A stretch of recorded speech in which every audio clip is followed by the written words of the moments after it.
What will you do if I'm elected? I don't care about Bush. The best foreign policy team in this country's history. And what will you do? And all it's done, what Democrats will do, tonight, which is different, is engage with people. Michael, and talk you'll engage with people. And keep people at the table and have some dialogue. You'll engage you have to with do people. diplomacy That's your first. answer? War should be the last resort. Conflict should be the last resort. The Bush policies haven't worked, Osama Bin Ladin. The American people are speaking, and you don't want to listen. It's almost like you disagree with the American people.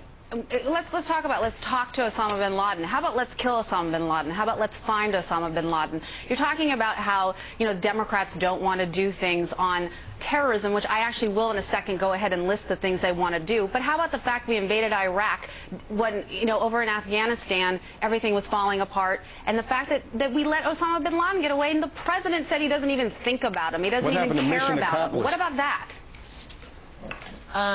I look forward to hearing that list. Okay, you will in a second. But as for catching Osama, it's irrelevant. Things are going swimmingly in Afghanistan. I mean, it's like a fading movie swimmingly now. Things in Afghanistan are going horribly, but this is interesting. Osama Bin Laden is irrelevant. The person, the mastermind behind the Al-Qaeda attacks on the United States is completely irrelevant. Is that what you're saying? Right. It was handed to Bill Clinton twice. Oh, it's Bill and Clinton's Bill Clinton fault. said no. Yeah, because I think that actually George Bush was president in 2001. I know you're trying to imitate Alan Combs, but at some point he does let me answer. Let's go.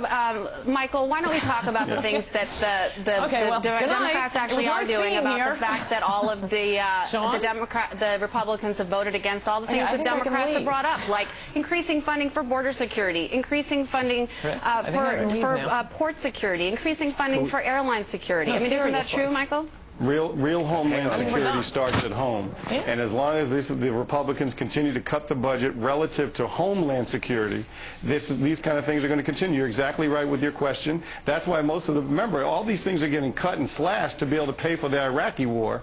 We're forgetting about the war on terror, and let's keep in mind, the war on terror is not just a foreign war. We have homeland folks here that want to cause our government harm too. We have to watch out for the Timothy McVeighs of the world, as well as folks in different parts of the world. So let's keep that in mind. This is not one kind of person we're fighting.